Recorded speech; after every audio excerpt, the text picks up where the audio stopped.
26 letters? Yeah, there's 26 letters in my full name. That is funny. My parents were cruel. Okay, I think we're rolling. So now you could keep talking a little bit if you want. Well, I don't want to mess if you got an intro or whatever. Yeah, that's true. All right, so we're down into the 20. I'm going to keep my jacket on now. And I just put it on. Good morning, everybody. I just put it on the auto because I have one that's the slide that's just solid that I can just leave it on there forever, or the one that says auto. And then once I hit the one on the auto, it should go next to this camera number one any second now. Yeah, you forgot that little beginning intro. It's like, are we live yet? Are we live yet? Yeah. Well, that's what I'm trying to do. I'm trying to see if there it is. Okay. Yep.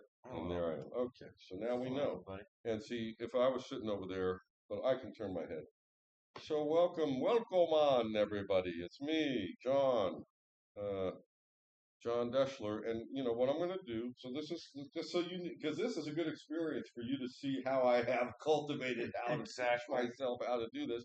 So I go to this thing now on my YouTube page on my phone. Watch your feed. There it is. No, but this is how I can, if I want to actually imagine that I'm doing any digital promotion as we speak, then I go over here, turn all my sound all the way down, go to this. This is us. There you are.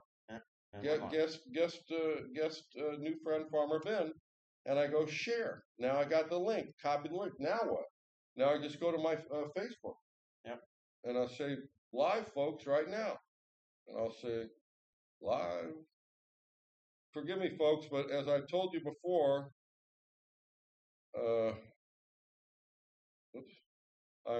this is all do-it-yourself out here. This is DIY territory. Wouldn't you agree, Ben? Yes, very much so. Right now. That's kind of a little joke, right? Because this is all going to live off into the future in it. But anybody who happens to see it, it's a Saturday morning. This might be a good time to be doing this, you know? Everybody's usually drinking their coffee, and I mean, aside from kids wanting to watch Saturday morning cartoons, adults are usually watching some kind of a news or entertainment. So there it is. So I don't know. So now we won't know. Oops, I didn't mean to do that. That was my subbing portal. Let me go back here so that I can monitor it. You see what I mean? If I go back here. No, I do the same thing when I have two pages, so I got to get the right one, right? Okay, now I can go. Okay, there it is. So I can go back in 30 minutes and see what's going on with that. I'm sitting here, folks. It's me, John Deschler, coming to you from the Mount Angel Theater Studio in beautiful downtown Mount Angel, Oregon, with my dear new friend. Not that new. I think we've been coming very friendly with each other the last most of 2 years, I would say. And I met Ben, Farmer Ben, through his very nice, sweet son, who I appreciate very much every time I substitute in one of his schools, one of the friendly ones, you might say, and have always enjoyed that. And it's the small town vibe. So when I saw these guys walking by one day, or might have been during the Oktoberfest or some other time. No, I think it was no fest that you pitched the idea of the podcast. Initial, yeah, but when we first met on the street, probably, or in here, or whatever, could have been associated with the Oktoberfest. It could have been associated with some other summer paradigm. Yeah. People walking around, those Friday night things, sometimes the old cars, et cetera, et cetera. But Ben and I struck up a conversation whenever it was, close to 2 years ago, that was always just been very lovely conversation and friendly and supportive and curious and inventive and all of these things, of which, see, there's camera number 2, that I'm about and that he's about, that we find a lot of common ground on. And it's very interesting, and I don't want to go there right now, but given the time we're in, having just completed a so-called election cycle, this is a unique meeting and time and opportunity to, in my mind, model reasonable connection with each other, regardless Well, there's a regardless. lot of interesting things that have gone on. Yeah, and regardless of anybody's particular belief or what we think our belief systems are, what I would attest, that's been true and authentic within our meeting and connection is just that, the authenticity and the general goodness of it. And so that's what I'm here to affirm. And I'm so glad that with you and me and it's our transitional fall period. I know for one, and I don't know if I mentioned this to you, I was a little bit remiss with my house and my yard Mhm. this last year. So I had some collapses and all kinds of things because I had too much fruit, too many grapes, and this and that. And so I've been getting a handle on all that kind of stuff the last 2 months since the Oktoberfest. Well, we've also had a little, is it the last, since 2019, we've had a lot of bad weather hit our area here to where a lot of trees have been damaged. So everybody has that kind of mess. Yes. Well, and I just was not doing much yard work this year. But I want to get into your knowledge of that much more in a minute. But I just wanted to say that I really appreciate Ben because he's been very faithful to his word in attempting to join me here today. It took us 3 weeks. And well, no, we've been talking about it for a lot longer than that. And to the concept of trying to make something worthwhile out of not much, Yeah. in this humble area. So Ben is a farmer, and I would like to introduce him formally. And you've got it because he's just trying to teach me his last name, which he just told me has 26 letters in it, just like the alphabet. No. My full name has 26 Your full letters. name, your first and last name. Yeah. Can you please say one more time very clearly your last name for us? Van de Koevering. Van de Koevering. Yeah, and pretty much if you're in this local area, you've ran into one of my family members at some point in time in your life. And it is of Dutch, German, or German, or Austrian? It is Dutch, I believe. I know my I would say my dad's cousin did a big look into that whole family tree thing when it was popular. Yes. And we come from the Netherlands on my dad's or grandpa's side, and then I think grandma's side comes from Germany. I'm not sure where though. All right, that makes sense, and so remind me. I know you've told me some of these things before. You're farming land that your dad had or your grandfather had. Grandfather.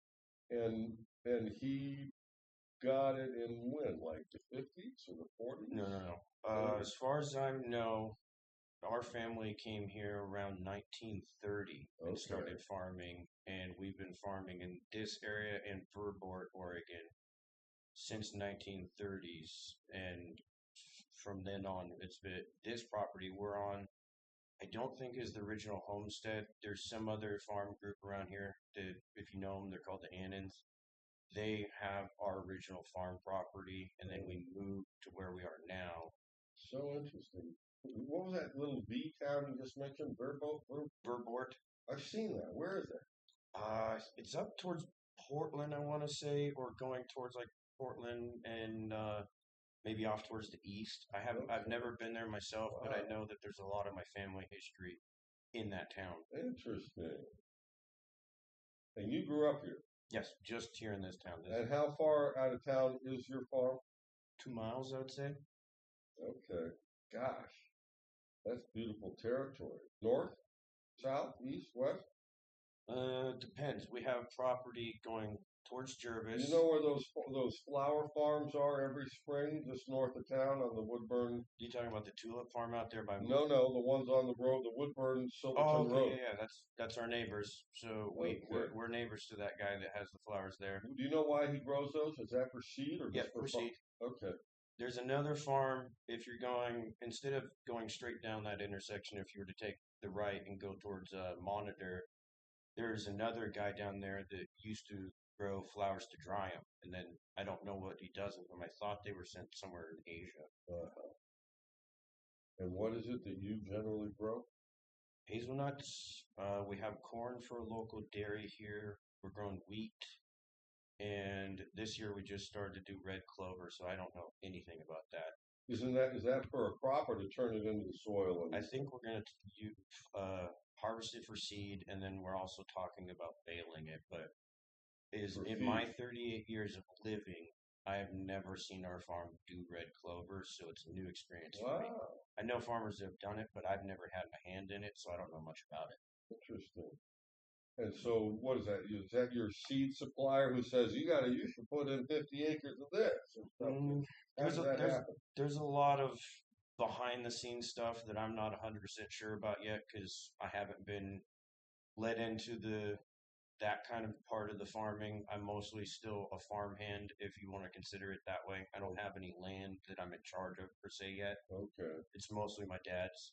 I don't know, o- it's all my dad's, but okay, so I work for him, but I'm trying to get more into the farming community because he's getting to the age where I have to force him to retire. yeah, He's too old for doing a lot of the stuff he's doing, yeah, and yeah. I need to step up and start taking more responsibility on what I'm doing. What are we talking about? Like 500 acres, 50 acres, 5,000 acres? I think we're close to 600, but I feel like it's less than that now because we have dropped some land that we used to rent from people because either the rent was going up too much with all the taxes or we just didn't see a purpose in keeping that land because it was logistically a pain in the butt to get to. And do you have any land? You know, the Willamette Valley is notorious for being one of the most fertile valleys in the world. Oh, yeah. Well, our And, entire state.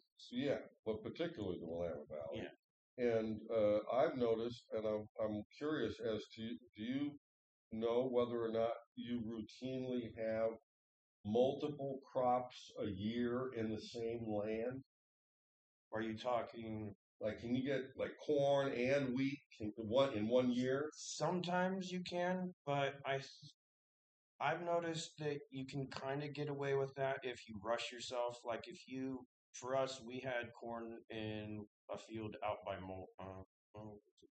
yeah, by Moala area, and we had just dished up that field, worked it up as much as we can, still left the corn stalk in the ground because the nutrients are good, and planted wheat right over top of it. So you can, Yeah. but more times than not, you got a field guy telling you that you got to put something else in there that you can't double crop on, so to speak. Something that you would turn under. Yeah, most Okay. farmers though, if it, so I was kind of confused on your question for a sec because there's putting two crops into a field and then there is putting crop on top of crops, like corn on top of corn. Yeah. Not a whole lot of farmers like to do the corn on corn or green beans on green beans and Right. stuff like that because usually your second time growing it doesn't work very well. Right.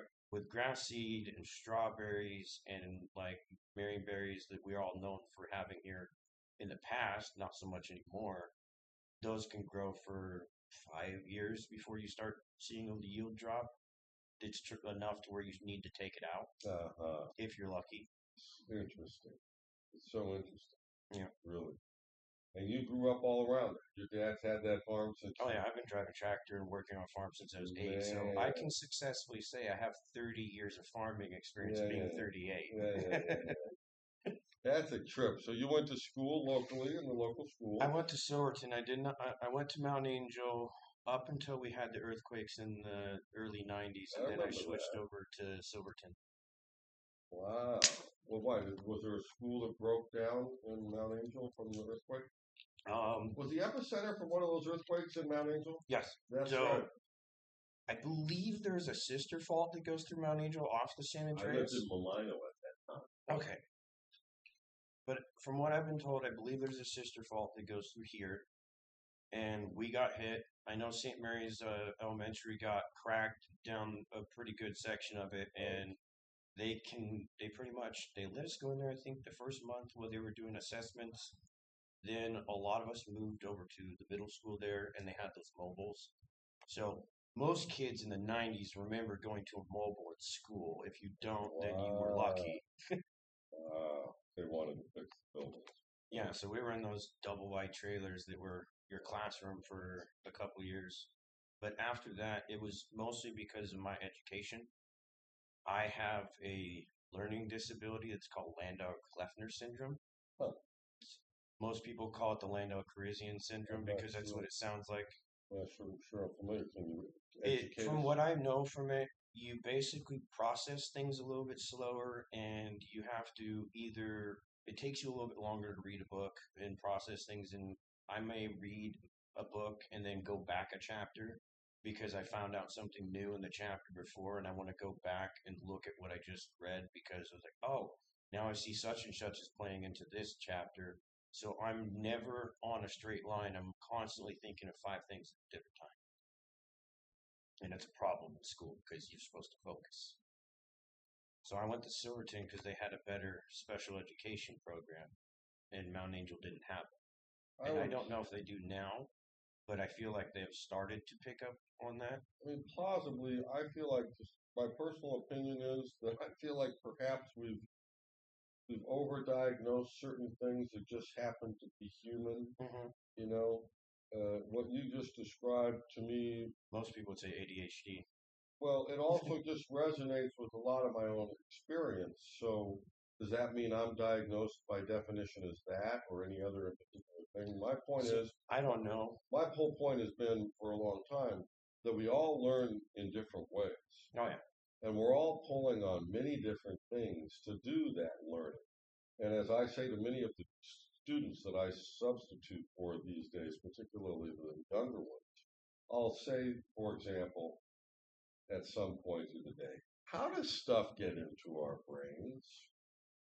And the little kids, I'm talking like second, third, fourth grade, maybe fifth grade, and they'll start saying things like, by learning, or this or that, whatever. How did you learn it? And what I'm looking for is sensory perception. Yeah. And I point to our eyes, and my nose, and my tongue, and my ears, and then I go like this. Yeah. And I say, that's how stuff works in our brains.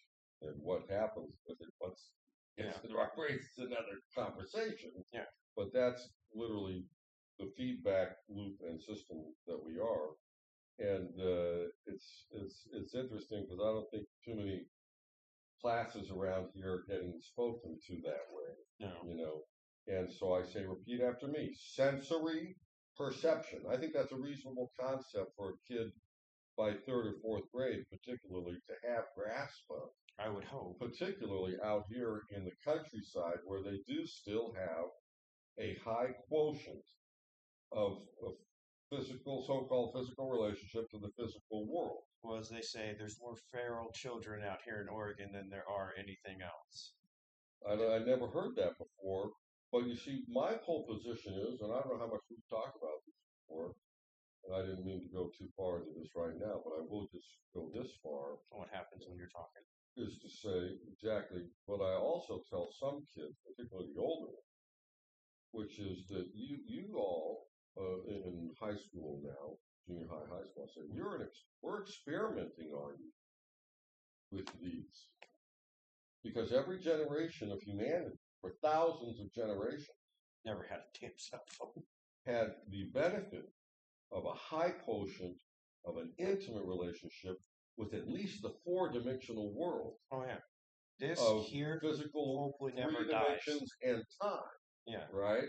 And the boredom or whatever else may have been associated with it, right, is what made us all do what we had to do to develop. That's how human beings were developed, with the intimate physical relationship with the natural world.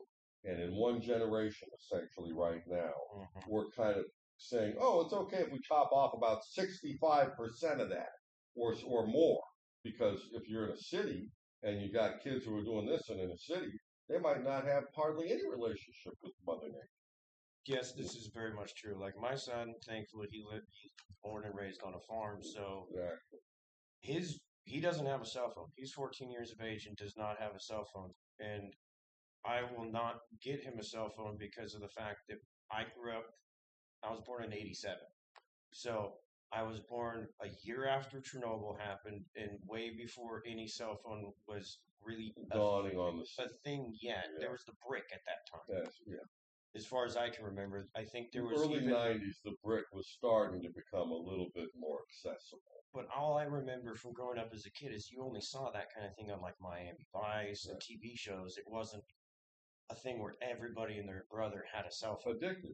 So like an me, appendage. me as a child, I would go work up fields, and if my tractor broke down, I would have to go to the local neighbor's house to use their phone and call the shop, hoping that somebody is at the shop. If nobody's at the shop, then I have to call my parents' house and hope that my mom's at home to answer the phone and then somehow relay the message to my dad.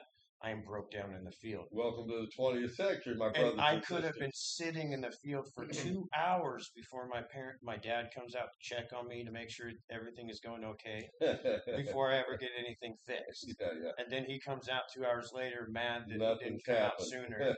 Yeah. You need a bicycle on the back of that tractor just in case. No, there's been plenty of times where I broke down, and one time in particular, some of the people here in town know of it, and one family in particular knows of it because they were involved. It was the Woodleys.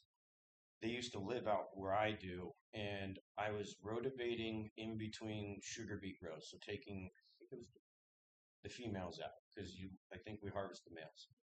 Could be mistaken, but I was rotating these out. The tractor broke down. I went to this random house to ask if I can use their phone. They had a dog.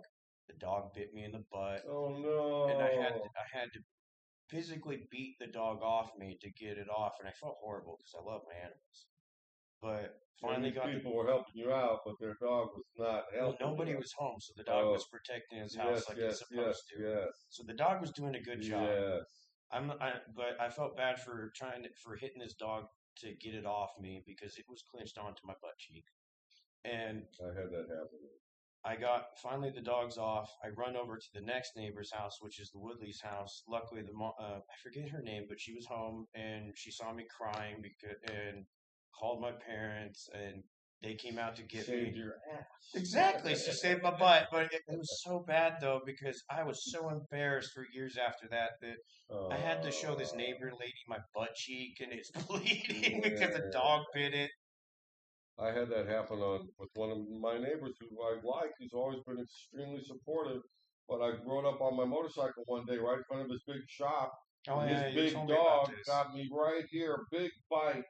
Oh my God, it was horrible. My bike fell over and everything. I mean, I was just like, and I should have kicked him in the face before he got there. But you, as a human and an animal lover, you don't think You to don't. Not until you have beat the that animal. happen. Exactly. And he did not break skin that day. It was such a strange thing. Mm. But the marks of the teeth were in there so deep that like a day later it started bleeding and stuff. It was very strange. So I finally went to the emergency room just to make sure I didn't need some kind of Rabies shot. yeah, tetanus thing or whatever. But that's folks, one of the things that we want to do here at the Mount Angel Theater Studio TV, YouTube, and maybe more than that someday soon channel is to reflect on some of the nuances that it is to live in the country, for one thing, because that's where we are. Historically, Mount Angel is a town that's really quite far off the beaten path, wouldn't you agree, 100 years ago? Actually, to be truthfully honest, when you talk to most people about Oregon, they only know three places. Actually four. You got Bend, Oregon, Portland, Oregon, Eugene, Oregon, and Salem. That's it. Right. Other than that, nobody really knows about it. Maybe they'll mention the Oregon coast. Yeah. But for everybody that knows, Mount please come visit Oregon and come enjoy the nature here. Goonies were shot here. Stand By Me was shot here. And that's one of the things that originally did connect us, is that authentically I know both Ben and I truthfully do love the landscape, yeah. particularly. Well, that's what our state is well known for. Is we will protect the hell out of our landscape, and we won't let anybody change that. You know, well, hopefully, God, let's hope so. No, but that's been verbatimly clear. Like the Northwest is one of the best tree ranges, biome ranges that you can go to. Like people in the Midwest will talk about how beautiful our state is. Yes, the crap that goes on here is stupid, but our beauty here outweighs the crap. But do you know Jim Gilbert? Maybe Northwoods Nursery. He's the one whose poster I have on the front of the film An Oregon Story, which he made with another friend of mine, Joe Wilson, about the land use planning history of Oregon. I'll send you a link later. It's an excellent film, and it's about that subject. Okay. And it's another thing that I think you and I could agree upon, which is let's just have a little fun exercise right now. You know those new houses they built over there on the other. I hate those places so much. Everybody How locally many hates how them many too. more of those would you be happy to see come into a little? I don't care. I mean, however they ended up being. Do you support more housing being put in all these little towns?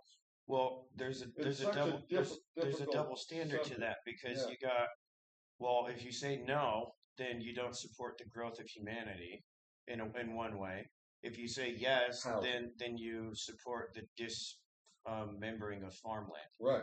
because that all those development that happened out there, that was farmland for as long as I can It's called the remember. urban growth boundary, and somebody compromised it. And that's the thing you were just talking about. Is what we're supposedly famous for up here is that urban growth boundary. This film I just told you about is about it. Everybody should go watch it. It is an incredible story of some very brave people Yeah. in the last 70 years or so Hmm. who did protect a lot of that farmland in Oregon for a lot of the right reasons. Yeah. And what that means is, if you want to build more housing in Mount Angel, then you got to do it by building, 2 or 3 units on a place where there was 1 unit before, or taking 3 or 4 houses and building an apartment building or whatever it is. I think there's plenty of land, and sadly, since the fire and since the nuns are leaving, there's plenty of land in the city limit. You don't have to No, that's still staying. annex any more That farmland. that place is staying. I think it was bought out by a different group. Are all those buildings going to be protected? I would hope so. That's Well, at history. least some of I honestly, I don't want any of those buildings to ever disappear because my dad talks about going to college them. Oh yeah. there. So He went to the Mount Angel Liberal Arts College. yeah, Wow. so a So couple he knew some of my friends. good possibility. Wow. But I know that when my dad was alive, he said there was a college there. I also know that the gym that's up by St. Mary's, that little small building there, that's next to like the The tennis wood one courts. behind the Yeah, that used to be a veterans. boxing ring. I found that out through my son because he was telling me through his wrestling Wow. coach told him that that used to be a boxing ring. I was like, it makes sense. It's in the center of town and right next to the church. Why not? It's such an interesting intersection, but we are removed. Yeah. No, I It is a me little bit me isolated. personally, I hate that new development that happened there. The stuff that happened over by the park, that's out of sight, out of mind. You don't really notice it going in and out of town.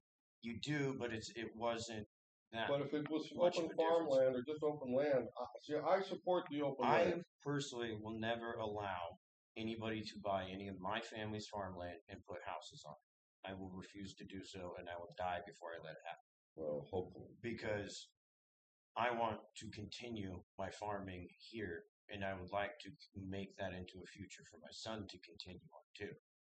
Big problem is farmers are getting pushed out left and right by the advancements with science. Because I don't know if you go to your grocery store, but you can find vegetables year round that you should not. I absolutely. Oh, see, that's probably something else that you and I agree on. Because I think it's a travesty that we should be spending the energy and carbon to boat or fly blueberries in January from South America up to Oregon just so we can have some fresh blueberries and screw that. Was that, or you have sold out your entire establishment of a farm and just opened up a crap ton of greenhouses, and now you're having to use a bunch of energy to climatize these greenhouses to stay A peak? specific crop like tomatoes or something like that. Yeah. Yeah. So many interesting things, and I don't know if I said this to you already, but I'll do this one quickly. Uh, Recent cover of Time magazine. You may or may not have seen it. I actually do not read. Uh, It's too. I'm too yeah. impatient. Yeah, well, I do books on audio I mostly. love you for your honesty. Well, and I know you do a lot of podcasts and Yeah, stuff like that. that's where I get most of my news is podcasts. I don't watch mainstream media news at all. So we're on the record. That's good for future. My younger son, he works for Andrea Salinas in Washington D.C. Not the one I met here. The other one. Yeah, you met the musician. Yeah. And so he works. My other son's he's working in politics at the House of Representatives of the United States federal government in Washington D.C. Andrew Salinas. That's a district on the other side of the five from where we are. And he was out a few weeks ago visiting, doing work with her and traveling around. And one of the places they visited in her district was a factory next to the Salem airport that makes, guess what? Bipedal robots. That's a whole nother thing that I don't want. So you know where they're going to sell these robots? They've already started to Amazon warehouses. Oh yeah, and then 2 weeks later, this cover came out on Time Magazine. So I found out about it 2 weeks before because he was out here and he actually had a visit at the factory with the representative. But how much longer do you think it is before they replace farm workers with robots like that? They can't. Why not? Because of human error. You need to have human error in that factor. I bet you they will. I think a few years of doing this in factories, they're going to make them work in They don't work well in factories. You should really do some rabbit hole digging on how well those robots work in a factory. Well, they're doing it. Some of them take toaster baths. And they're going to start to. Well, but the technology is going to continue to advance. We can't stop that. All we can do is control where we implement it, what we use it for, and what we don't. Well, there was one robot that I seen a video feed for where it was supposed to take stuff off of an assembly line and put it on a shelf. After a certain point, it gave up. It quit. It overwhelmed its systems. I think so, something like that. Well, these guys are real, and they're really doing it. There's two movies that all these AI people are forgetting to remember and need to go back and look upon, because if you keep going this way with AI, this is my worry with it, and I could just be batshit crazy for thinking it. Yeah. But Terminator and Stealth. Oh, yeah. Well, get me started. Mr. Liquid Metal Man be a big negative in my book. But I've also seen those short little memed videos where some of the guys have gotten those Tesla robots now, and they'll go show the movie I, Robot, and the scene where Will Smith is going through the robots to find the imposter. Yeah, and he just blasts one in the face. Yeah. And the guy will switch to the robot saying, "This is what happens when you stop doing what you're supposed to be doing."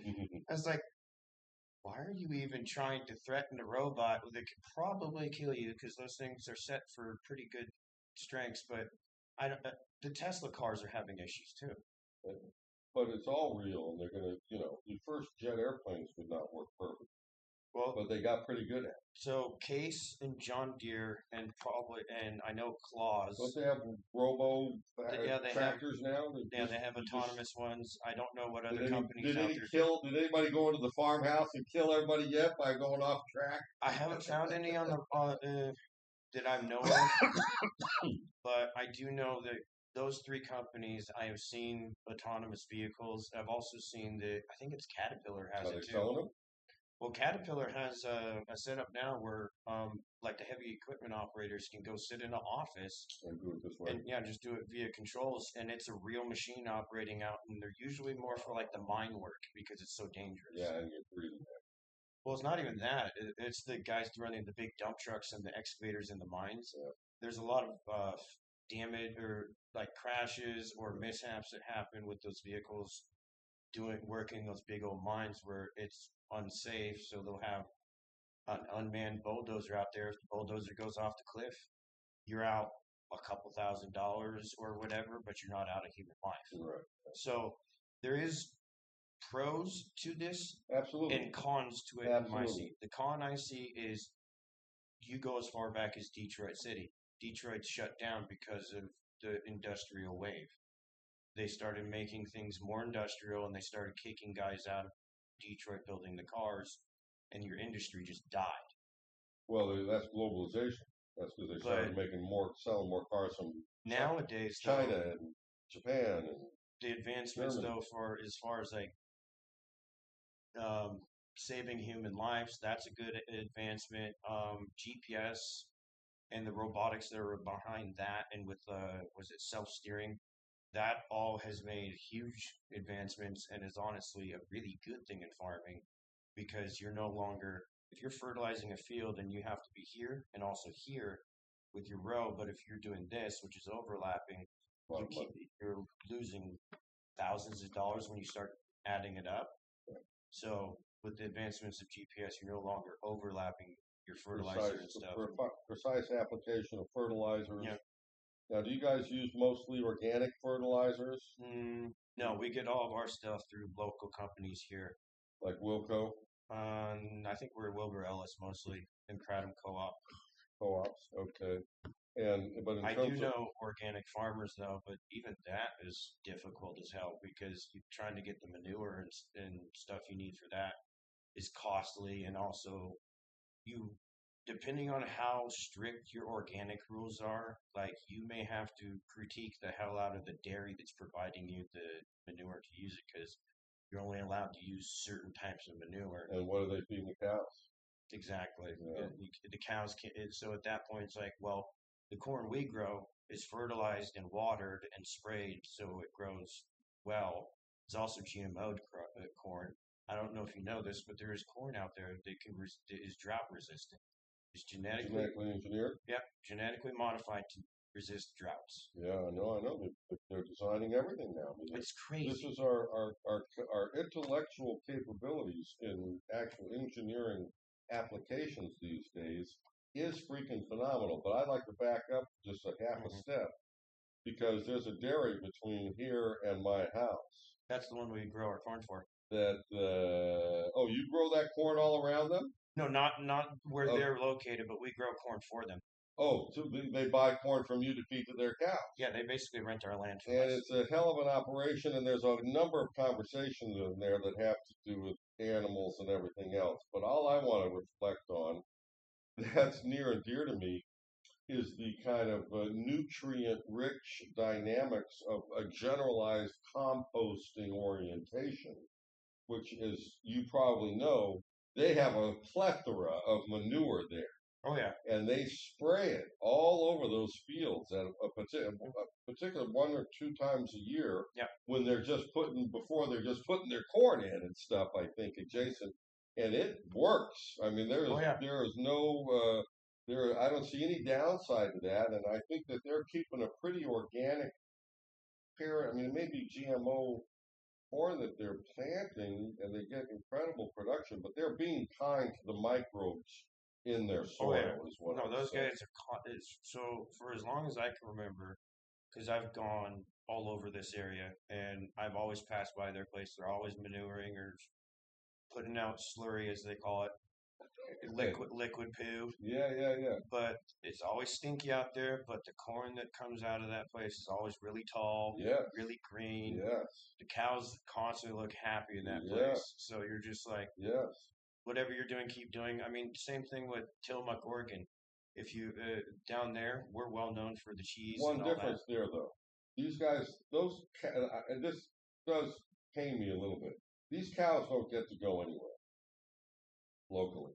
They don't. He doesn't have a field that the cows can go run around on it. No, 10 or 20 or 50 acres that they can go run around and they come back for their feeding and their milking. They do have that often in places like Tillamook. Well, it depends on the setup because most people, I feel like you still have to have an area where your cows can run and be pasteurized. But depending on their setup, there's different stuff. And I don't know a lot about dairies because I've only been to friends' dairies and visited and never really picked their brains on it. Don't you agree that all these things are things that should be considered these days and that are relevant in the environment? I mean, the one downside that I see to the whole, yes, they can demote a field that's right next to their setup there to put their cows into the pasteurization, but they have to lose a field that produces exactly. Food. I get the dilemma. It's a really crappy. If we could ask the cows, though, what do you think the cows would say? Well, I don't think they would really give a shit. This is the question. So, anyways, we will talk more about that later.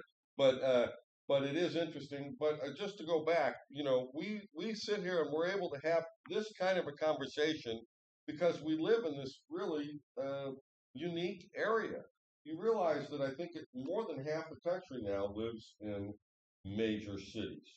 Right? Yeah, I hate cities. And I mean, like at least Salem, but bigger than Salem. Salem, Oregon, I think has about 200,000 people. I don't know. I just know Portland has about 500,000, and it's 1.5 million in the whole metro area. So we go to Portland on occasion to go visit the docks up there to drop off grain to go on the boats and whatnot. Really? Not all the time, but every once in a while we'll take grain up there and drop them off on the docks. Wow. And when I was younger, it was really cool and fun to do. Now that I'm an adult, I despise it. Just traffic.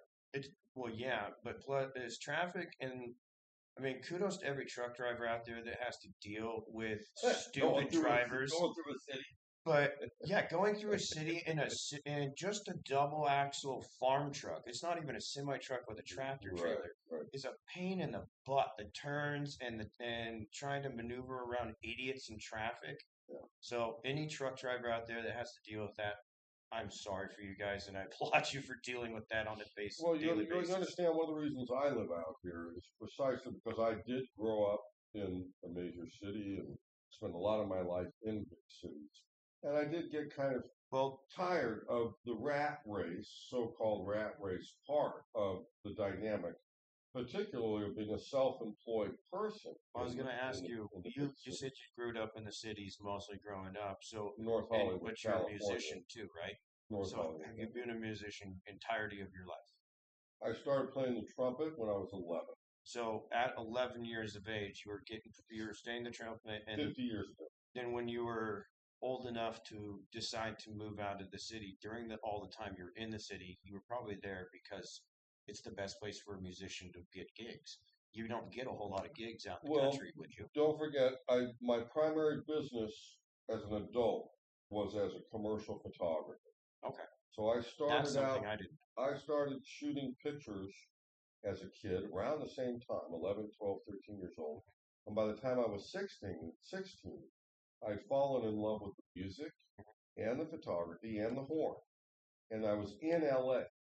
So wow, I'm 16, which was 1979.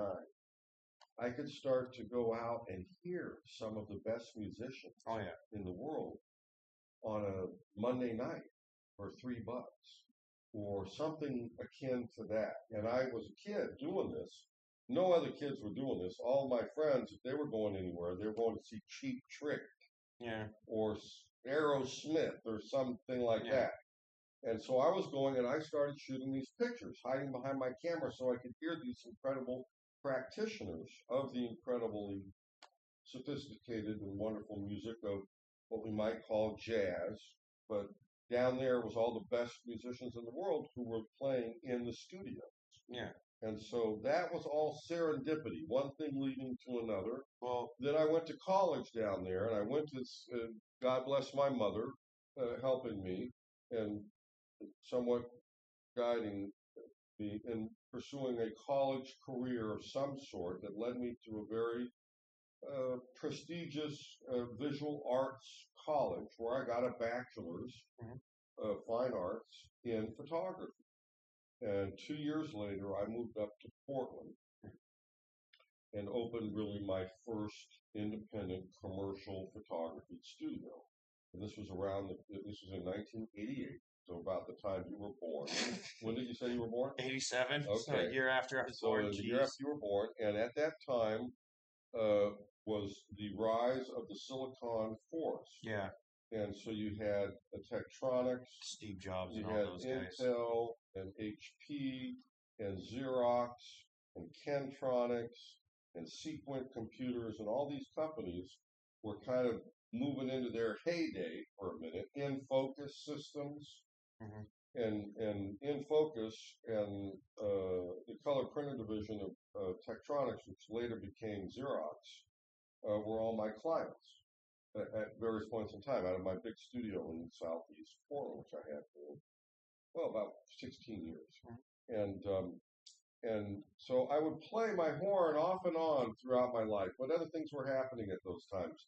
Getting married, having babies, buying 6 acres in the country, trying that on for size, and Malina off of Union Mills. That's where I first lived in the country as an adult. But my dad had been from northern Idaho, so we had spent a lot of time up here, and he had a small airplane at the Van Nuys Airport in Southern California, and we'd fly out all the time. And particularly in the summer, we'd take extended trips come visit his parents and his sister and her family, all up in Spokane, Coeur d'Alene, Mullen, Kellogg, Osborne, part of the Panhandle of Northern Idaho, and I think that is what ultimately gave me the bug to move north, was the concept of the water and the green. I just fell in love with the concept of, when I was 16, I drove from LA to Trinidad Bay, which is next to Eureka. You know where Eureka, the northern, the redwoods, in my Volkswagen without a cell phone. I kind of goes like this. Again, that was 79. Anyways, but then I reinvested in my music about 10 years ago when I relocated, 10, 12 years ago, when I relocated back up here and out here to Markham. And ultimately got that old farmhouse and started working on it. You know my house. Yeah, I've been past it. And you know that it was abandoned. It was covered in blackbirds. Yeah. When I got it. So that's been a labor of love. It looks a lot different than what it used to back in the day. And it's functional now. That's the main thing. So I just, a lot of things happen in your life. This and that, particularly if you live a robust, engaged life, which is what I did, in multiple places, Portland, LA, Milano, the San Fernando Valley, Hollywood, California. My goodness, lots of things happened, in my life. And at some point, I just decided I think I needed to have a little bit higher quotient of a relationship with Mother Nature, number one, because that was always important to me, but not always possible. Yeah. And all the promise of this digital revolution. So I'm like, okay, I'll be 40 miles outside of Portland, and I'll see what I can do. And then Stu and Roger saw me doing this stuff, and all of that led to this. So let me rephrase what I was asking. So if you were to grow up in the country like I did, do you think you would have stayed with the horn as much as you did living in the city, knowing that's a very good question. Because the way I see history is, musical-wise, is if you wanted a lot of the blues players, a lot of the jazz players, and a lot of that style music, you had to go to the inner city clubs to find that music, where if you went to the rural bars or the bars out of town, you would find more guys like Hank Williams and Conway Twitty and those guys. So would you have been able to get as many horn gigs living out in the country and pursue it versus living in the city? Well, let's not even talk about gigs. Let's go back to my teenage years as I was falling in love with what I was falling in love with. Because, yes, it was around. It was all over the place. I'm a product of the last half of the 20th century, born in 63. So by the time I'm becoming fairly conscious and getting a car and all that stuff, like I said, it's still the 1970s. So again, it wasn't so much about gigs; it was about exposure. How is someone going to fall in love with something that they're not exposed to? What do we generally fall in love with? Things that I think we are generally exposed to. Well, that's what I'm saying. Like, I think you being able to have the growth in the city like you did helped your production with the love for the horn and the wanting to be a musician. And the photography. To where, well, I see. Well, if you would have grown up in the country, you probably would have had more love for photography and less for the horn, where it's equaled out because you had a capability to learn the horn and be around the horn being played in the city, and yet you still had the love for nature so you can go out and do your pictures. I mean, the funny thing about it is in the 1970s in Southern California, Mother Nature wasn't that far away because my dad was an ex-Marine and had grown up in northern Idaho in the 50s. We had a high quotient. Not everybody, but me and my brother. But a lot of your generation was a lot more atoned from just going out and camping. We would go out motorcycle, dirt bike riding. We'd go out hunting. We'd go out shooting. He had his airplane. We'd go out and touch and goes in the desert. We had, and I've been very grateful for the fact that my dad nurtured a relationship with Mother Nature in us that was outside of the concrete jungle that we grew up in, which was less concrete jungle than it is now, but it was still a bit more concrete jungle than this is. Oh yeah. And so I just think that what we are exposed to ends up having a big impact on us. And as a teacher and whatnot, I feel like the more we can expose all young people to and young brains to, the better it is for them and for us, for everybody, because then people can find their thing. But if you, as you point out, if there's not a lot of trumpet players around, and I can't actually see them, if I'm only going to see them in the two dimensions of the little tiny, YouTube of the little tiny screen, that's not the same thing. I don't think that's going to have the same impact. No. The fact that I was able to be in 3 feet or 5 feet or 10 feet away from Chet Baker and Maynard Ferguson and Freddie Hubbard and Arturo Sandoval. You're feeling the music. Oh my God! And moment. You're watching it; it's all tied together with all that sensory perception. So, like, oh, maybe it is possible. Look at how they. Geez, he isn't working that hard. You know, whatever it is that you're processing, particularly as a young person, that's how we learn. Because it's entering and it's observation. You know, are we totally checked out and we're not paying attention? Or do we, I don't care if you have to go back and forth like you were talking about your reading, you know, I'm very much the same way. You know, I got to look at it every way. I want to look at it every way. That's the job of a good photographer, is look at every friggin' angle. Oh, yeah. And probably shoot from every friggin' angle if you want that client to call you. Oh, yeah. You know? So yeah, that's a near and dear subject to me, because that's one of my contentions, is that it would be nice. But here's the conundrum. Oregon is a huge state still. It's bigger than half the size of California. Mm-hmm. Has one person per every 10 Californians. There's one Oregonian. There's about 4.5 million Oregonians. There's about 40 million Californians. So density also has a lot to do with this subject. It's not easy to get, 5 busloads of kids from any of these small towns. And we're in the fertile but most populated part of the state, Valley, right? To go up to hear the Oregon Symphony, or to go up to the Portland Art Museum. And I think that's good for every kid to be exposed to all that kind of stuff. So to piggyback off of that, and to also go into no, you're fine. Keep me on track. You're fine. But I was going to say, to piggyback off of the teaching thing and what kids are exposed to these days, is there a decline in field trips and after school activities that you've seen as being a substitute teacher? Because I graduated high school in 2005 from Silverton. And when I was going to school back then, we had rocketry, golf. What about bowling. The field trips, though? I went to OMSI, I went to the zoo, and there was a couple other field trips that we could have had, but I didn't earn the ability to go to them my because contention I would be failed that my wasn't enough. academics. That wasn't enough. And when I was a kid, we had more than that in LA. In LA, we already had everything anyways.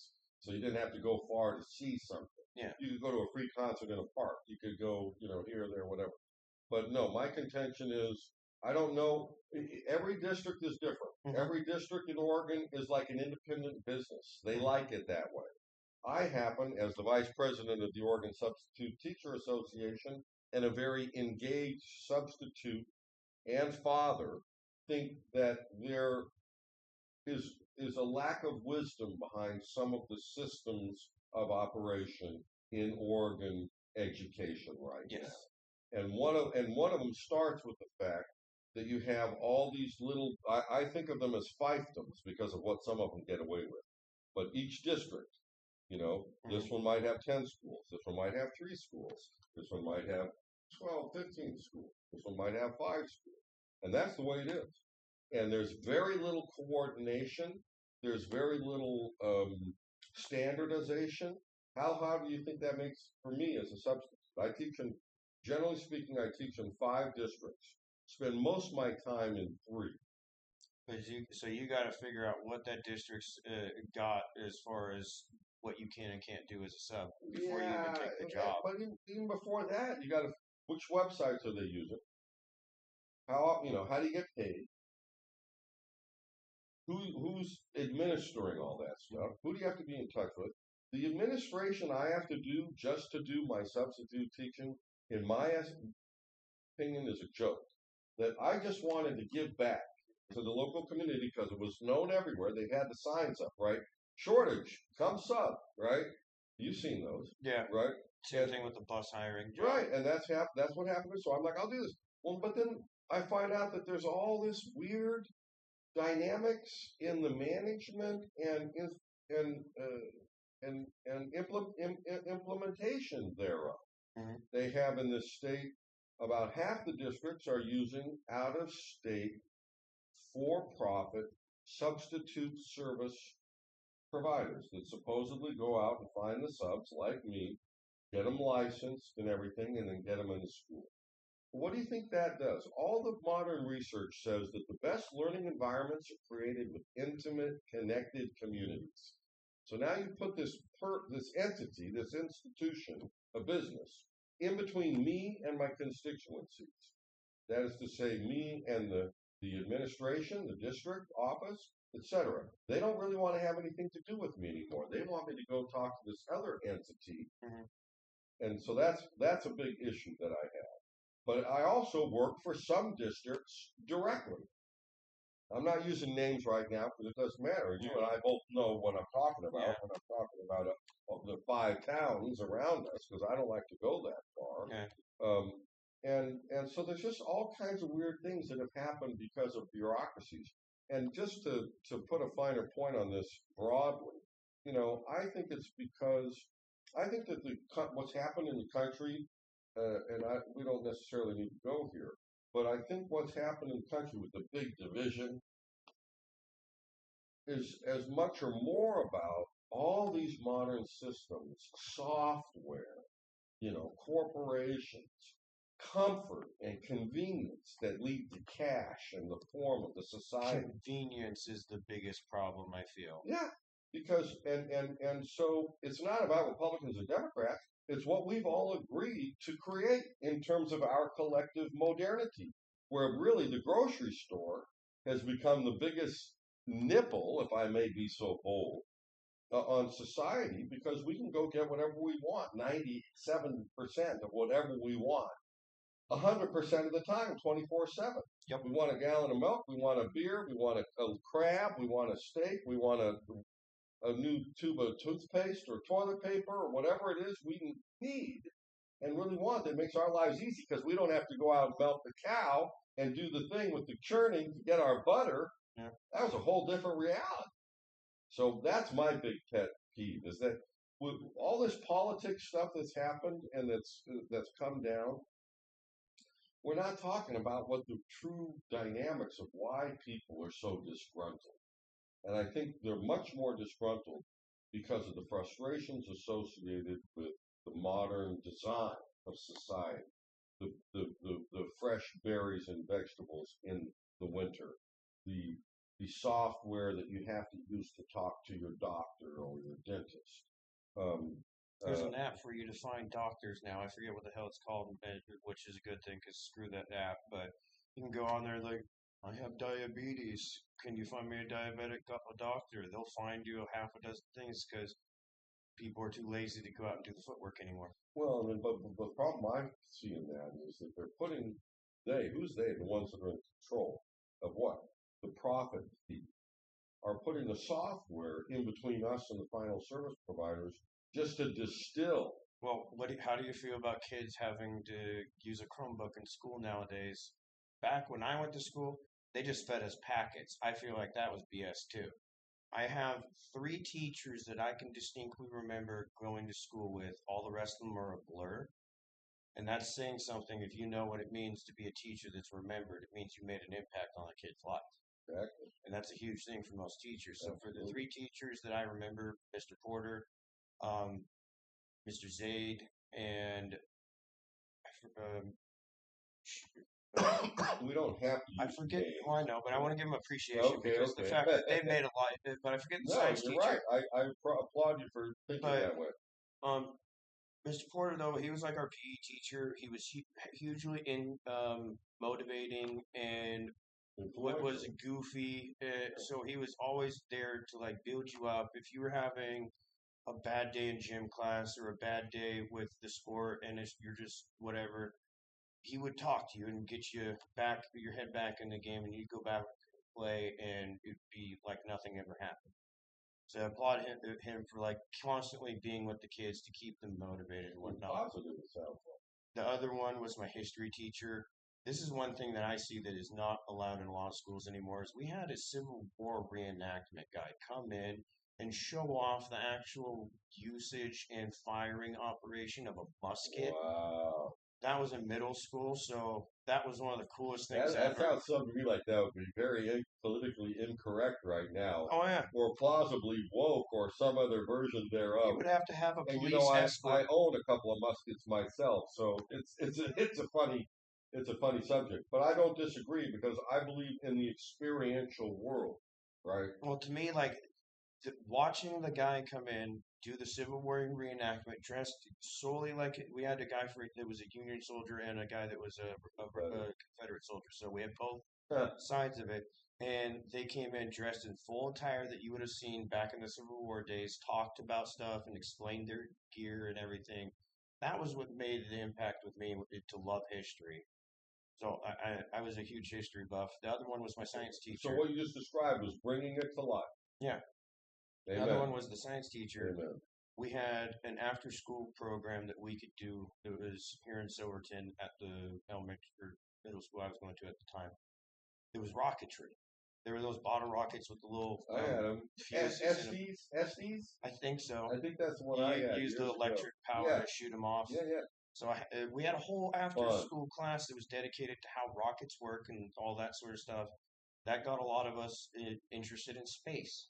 There's none of that today. Right. All I see my son doing is packet work or stupid stuff on the Chromebook or after school sports. I love the fact that he wants to do after school sports, but there's no interactive activities like there used to be. I don't know if the science teachers take I think there's less. There is music. Has he gotten involved in any music yet? I don't know. I tried music when I was in school, and I just didn't have the patience to learn. I tried to learn guitar, and I didn't have the patience. And kudos to my godfather for trying to teach me this and deal with my impatientness with doing it. But I just never took off with it. He's kind of, sort of, and my sister's heavily into it. Not anymore, but she was heavily into music. She played saxophone, piano, and I think trumpet, but I'm not sure. Well, I mean, that's huge that there's anything still, and I'm so glad there is. And part of the problem is we are out here in these rural little communities. The town of Mount Angel, I will be specific. It's different here. It's small. It's a town of 3,500 with an elementary school, a middle school, and a high school. Do you know how many kids are in the high school right now? Not a clue, but it's about not many. 250. Not very many. No. And so that's part of the problem. How are you going to bring a really enriched curriculum or set of offerings? I see it easier to do with 250 students than 1,000 students because you can use that small school as a test bed to see if it is worth it. There's two issues. One is that there's an extraordinarily small community and it's off the beaten path. The other is you don't have the plethora of human talent in the area. No, there's plenty of talent here. There's a bunch of talent here, and I know a couple of the teachers, not all of them, mostly the ones at the middle school right now because that's where my son's going.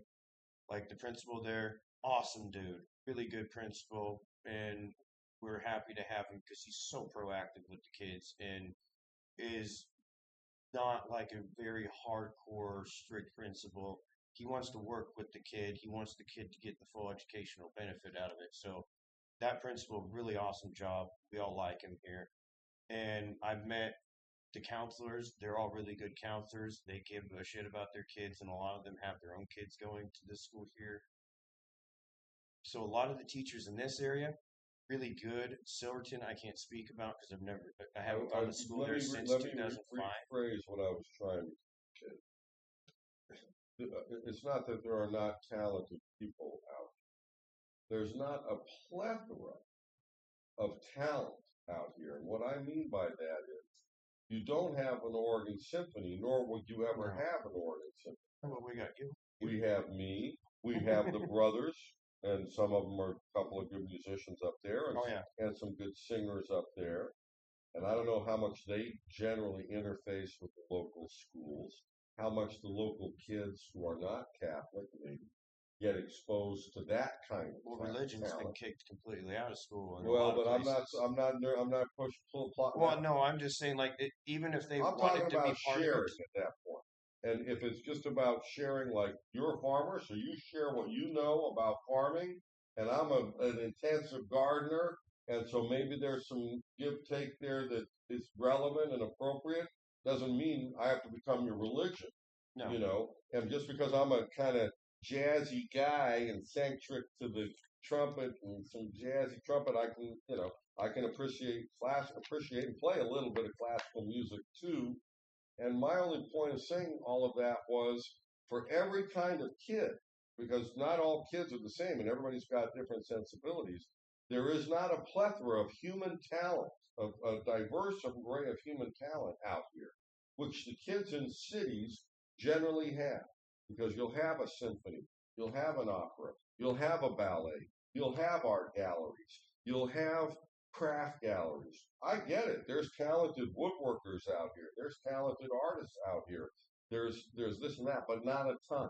No. So their availability to, for example, do something with local schools or local students, et cetera, that's a challenge because it's just not, that's really, but it's one of the benefits of the development of cities. Well, is career day even a thing anymore? I've seen things like it. I don't know if I've seen it as a thing because pervasively. I'm pretty sure if you wanted to incorporate the local talent, one of the easiest things you could do is bring your dad to work day, bring your mom to work or school day, or career day. Because I remember there was a career day when I went to school, but it was very small, and the careers you were getting were all the ones that every child that's 5 wants to be: firefighter, cop, astronaut, stuff like that. Where the more realistic jobs for adults is construction worker, farmer, or some blue collar job, unless you're really good with mathematics or computer skills where you can get an office job. Well, or anything else. So that's my premise. I mean, what I see kids often in schools, because particularly some that are not as, you see them drawing, and then I'll notice, and I'm like, wow, that kid has some real drawing. And I always go out of my way to say to a kid like that, that's really good. Oh, yeah. You could really do something. Because that's a unique talent. Same thing with so that's an eye-hand coordination. Oh, yeah, most of the artists I know in high school grew up to be really good tattoo artists locally. There you go. But there's a lot of other choices, particularly if you're willing to leave here at some point, right? It's a big, expansive country with a lot of big cities and a lot of professions. All those professions don't exist out here necessarily. So it's a conundrum because there just isn't as many resources, human, financial, practical local resources. You know, we have a tiny little museum up at the Abbey that shows you a few things that are kind of cool, and that's it. You got the train thing over here. Those guys, God bless them. Have you been in there recently? Over in the depot? He's open on Friday afternoons. Nice older guy trying to keep the model railroad, and they do some little repairs and stuff too, but they got the model, the cool setups in there. Are you talking about in the train station? Okay, well, I know that the train station's always been there, and I hope it never leaves. But there's a model train shop in that train station. Cool. Dude's open on Fridays. Why it takes so long for us to get that word out in such a small town is another bone of contention we'll talk about another time. The fact that you're just hearing about that now, I feel like it's too sad. It's too bad. I like models. Yeah, well, I know you'd love this place, and you'd love the guy who runs it. He lives in Salem. I can't think of his name. I finally met him about 6 months ago, and I went in there, and I'm like, oh my God, I'd love to make a video about this whole place. Well, to be truthfully honest, until I met you, I had no idea what this building was because I've never been in it. You see what I'm saying? That we're going to have to stop soon. Yeah. Because we're going long. Do you think the heat's going up or is it not going up? It doesn't. I don't know. I'm fine either way. I'm used to being cold in here in I'm trying Oregon. to. I'm trying to ascertain how well the heater is working. However, as we're doing this, but the fact that it's so difficult to make connections, even in the countryside of small town Oregon these days, Mhm. is a little personal conundrum to me, given all the things that I do. Right. Yeah. And I'm not exactly sure why that is, but I have some various ideas why I think that is. And one of them goes to this kind of orientation to the previous part of this conversation, where they just don't have as many stimuli around. Yeah. And so you just don't have as high of a social factor. You and I are fairly social guys. Yeah. That's not necessarily the typical paradigm out here. Yeah. Wouldn't you agree? Yes, most people are pretty laid back here, but I also it honestly depends where you're at and what's going on. This is true. Because during Oktoberfest here in our town, everybody that's local will dress up, and you will even see me in Butenhosen and my wife in a dirndl giving out the support to make you get the full Bavarian feel while coming to visit. We'll do that, and everybody's very friendly and whatnot. But throughout the rest of the year, yes, a lot of people are kind of closed net and whatnot. But everybody I'm around in the farming community, whenever we see each other, we Very always say supportive. hello. We all within your help group. each other out. Yeah. I mean, just Well, what I like to say is, if I may, there's a high quotient of neighborliness in smaller towns because of the fact that they are smaller towns. Oh yeah. That, when there's not a million people around, you tend to get a little bit more connected to your neighbors. Doesn't necessarily mean you're visiting every day. No. But it means you're feeling pretty positive and warm towards those other people who are living in the same vicinity and working it out. Well, it's like my neighbors behind me. I won't name blast them, but Yeah. they've recently changed from what they were doing as a company before to what they're doing now. And before, we had just a crap ton of flies around our area because of the stuff that was going on, and it was annoying. And then PETA also caused some issues for them back in the early 90s and whatnot, to where now they're doing a completely different job. It's not bad, it's not loud, it's not obnoxious. The only thing that's irritating is the amount of truck traffic going up and down my road, and every one of those truck drivers going out of their driveway does not pay attention to the fact that there's other human beings and other farmers driving on that road. So I'm going to say this now. If you don't pay attention, I'm going to deliberately hit you. But other than that, that's a lack of neighborliness. That's my biggest gripe with the neighbors I have now. Other than that, the same neighbors. I was burning some stuff a while back when we had the fires going on here, Yeah. and it freaked them out. Oh no, it was right after the old factory or local building burned down here in town. Yeah. I was burning a brush pile the next day. Everybody in town's on super alert hiatus because we just lost basically kind of our heart in our town. An heirloom of town. Well, without that mill, this town probably would have never existed. I mean, yes, it is grateful to the Catholic Church and whatnot for this town being here, but that was our lifeline. That's how the farmers got their grain out of town. Okay. So without that building, historically, yeah, I mean, the Wilco building that was there, as a kid, I can remember fertilizer smell, feed smell, peanuts being in a wooden barrel on the floor, and that's it. Even when it became an antique shop, when my friend's mom owned it, I could still didn't matter, like it was an antique shop smell. It didn't have the smells of the feed before. I can't get that smell out of my nostrils walking in there because it's just there. Yeah, part of the memory. But with that being said, though, like my neighbors, I have good relationships with most of them because we all look out for each other. Other than the fact that yes, we all have some issues with each other here and there. Like mine's the traffic with my neighbors. That's the biggest gripe I have. Other than that, I don't care. Do you do you? You're as long as you're not messing up my property. Right. And the rest of my neighbors, they all got really good kids that my kid knows, or they've got a particular skill. Like one of my Hispanic families that lives down the road from me, he's a really good mechanic. He doesn't work for any shop. He just does mechanic work out of his yard and whatnot, Wow. and he's really good at it. He's him and his brother have been doing this for a side hustle to pay their bills, and they're good mechanics. And I've honestly considered like, well, if I ever have a mechanical issue, I'll go hit him up just to support my neighbor.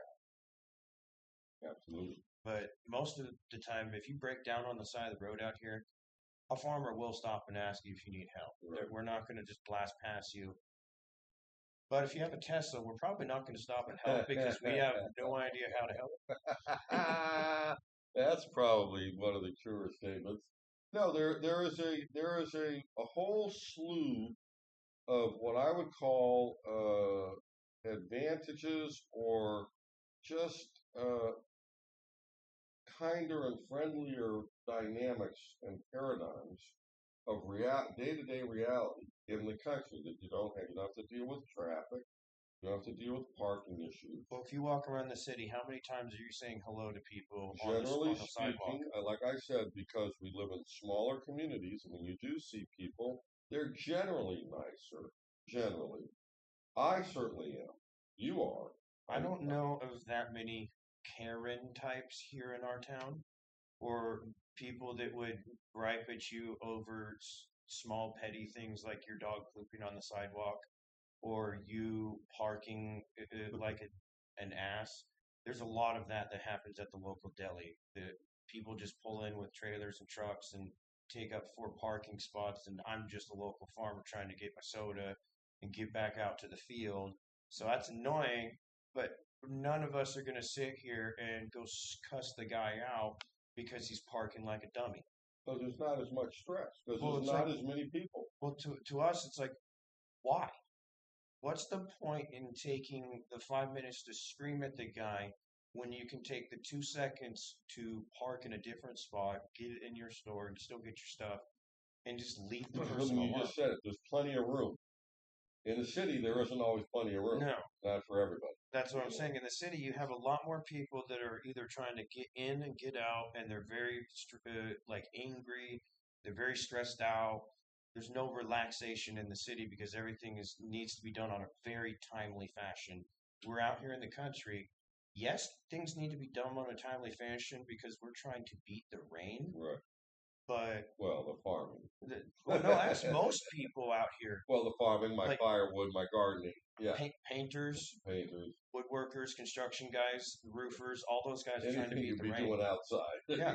Yeah. All of them are trying to beat the rain, and that's the true. biggest like time race we have as a rural person out in Oregon is we have to beat the rain. That's it. Right. Other than that, we don't have any time restraints. Well, yeah, right. On a daily basis, it's and that's a seasonal imperative. Well, there's just so many um, unique, complementary, and conflicting comparisons, you might say, between this it's not this old house, it's this old town. Yeah. Living in this old little town, America, with a contingent of diverse people from lots of different places, and a contingent of people who've been here for a long time, and not such a contingent of people who were really here for thousands of years anymore. No, most people. I don't see too many Native Americans around here. I'm not sure where those. I know people that are part Native, but I don't know any full natives. So that's something else I want to talk to you about in a future episode. Since you grew up here, yeah. Third generation and all of that. But this is really good, and this is the beginning and the start of. Sorry I've been gone, folks. I was in transition. I was fighting a little bit of a cold. Getting back to my subbing schedule, wrapping up my firewood schedule out at the house before the big rains just started implementing themselves, et cetera, et cetera. And I'm so glad that, Ben, you and I got a chance to do this again. I think we probably should wrap it up because I'm guessing, what do you think? I'm thinking we've been at this for about 90 minutes. I don't know. It's 12:30. I think we started at 11:15. Didn't I say that? Something like that, yeah. So it's an hour and 15 minutes. Let's see if there's anybody saying anything Gotta check the chat. on the old thing. Yeah, I don't know if I do. People are probably saying, that I ugly don't know if guy, I know. that's one thing I haven't. I need to double check the chat and my relationship. Well, as a podcast, doing a podcast, you usually don't check the chat very often, whatnot. Me, I started streaming video game playing, and if Well, I'm some gonna, people do though. I've noticed some me, people do. me personally, I'll check my chat to make sure that anybody's trying to ask a question about farming or whatever, because Exactly. I've started doing that myself to educate people in farming because there's a lack of um, education in farming nowadays, and there's a lack of interest in it. Yeah, I think that. Yeah, and that's something else I want us to talk about more and more. That'll be great. I mean, maybe we can do this, twice a month on a Saturday morning or something, particularly where I start living As in. long as the weather's Yeah. crappy, I'm You know available. what I mean? And maximize this winter. That's exactly what I'm thinking. I don't know that anybody was watching us live, so this might have its sole life will be in replay. Oh yeah. But as I think I said to you earlier, for me, this effort, which is kind of like starting and stopping and chugging, trying to chug along to become, is the beginning of making a portfolio of live streams. Yeah. If you're going to be a musician, a photographer, or a farmer, you got to have some seasons behind you.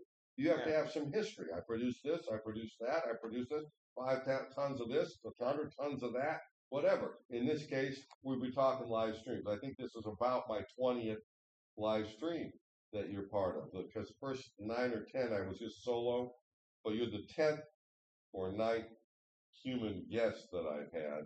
And I really appreciate you coming out today to do this. And we're getting ready for the big rain. Right. We've already had little trickles of it here already, but Today is supposed to start around midday, right? Yeah. That's why I was pushing you. I'm sorry I was a little bit late. I was fine. out electric chainsawing 6, 7, 8 footers that were about 5, 6, 7 inches diameter. Yeah. Bunch of stuff I had to cut to get in the wood stove.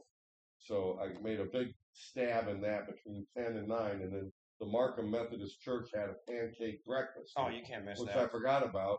So then I ran out to do this chainsawing for 45 minutes, and then I came in, changed my sweaty shirt and clothes off, because that's what you got to do in the cold. This is as churched up as you're going to see me. And I changed my shirt. I went and ran across the street, visited with some of my dear friends and neighbors, very supportive, wonderful people I appreciate, who also appreciate me. And then was able to run over here. I had a phone call in between. That's why I got a little bit. I was trying to be here by 10:10. I'm an early person. I've always shown up, whether 10 minutes early or not. It's about an 7-8 minute drive, depending on which way I go and whatnot. And I'm not yet living here. But when I live here, there's an apartment here in the building, folks, that I've lived in a little bit off and on, and I want to stay in again this winter, just because there isn't that much to do outside in the wintertime around here, except maybe chop wood a little bit, or something like that for my wood stove. So I'm just going to focus on subbing, taking care of myself, getting a good amount of sleep, and doing this, I think, a lot. And so if you're down this winter, particularly with your downtime, that would be a wonderful thing. We could just, you and I could be the guys making a little bit of a local. It's like a local. What happened? I tell you what happened in the schools. You tell me what happened in the farm, and in the whole deal. And I don't know. It's an invention, and we're doing that, and I want to do it together with other like-minded people, and we are like-minded. And say thank you, Farmer Ben. Thank you, Gardener John, and Teacher John, and Mr. Deschler, and all that stuff. And what'll happen is at some point, let's see, is that camera number 1? Yes, it is. I think so. So if I time it all perfectly, I can wait till camera number 2 hits, and then I can get ready to stand up, and it'll go to the waterfall. And when it hits the waterfall, I can run over there and press stop. See what I mean? I actually need to. I think I need to. I need to do something else about that. But well, once you get things where you can finally start doing stuff and you can get it to where you can hotkey things to a remote, so you can actually control your Oh cameras a my lot easier. God. Because there's electronics for you to be able to do that are super simple. You can. Camera number 2. I personally think you need to work on an intro and an outro introduction thing, because if you're just running over and shutting it off when it switches to the waterfall, Well, you got to have a wrap up thing. well, this is the DIY. Do it, do it yourself, low tech. There's the waterfall. I just missed it. Oh well, it is time to wrap you up. Solution is me walking over here, and I'm going to do it that way. Now I do feel the heat up here. It takes a while for it to get I down told you, heat rises. at seat level. And thank you again, Ben. Thank you everybody for watching now or later. This is John Deschler at the Mount Angel Theater Studio. And we appreciate you being here. And I may have just, you know what I think I might have done? I might have recorded and not streamed, which is interesting. Well, then you definitely have it as a video file. Exactly. Well, no, I always do have it as a video file, but for some reason, look at that. That's too bad. All right, so that was an hour and 25 minutes. Bye-bye, everybody. And are you sure you want to stop recording? Yes.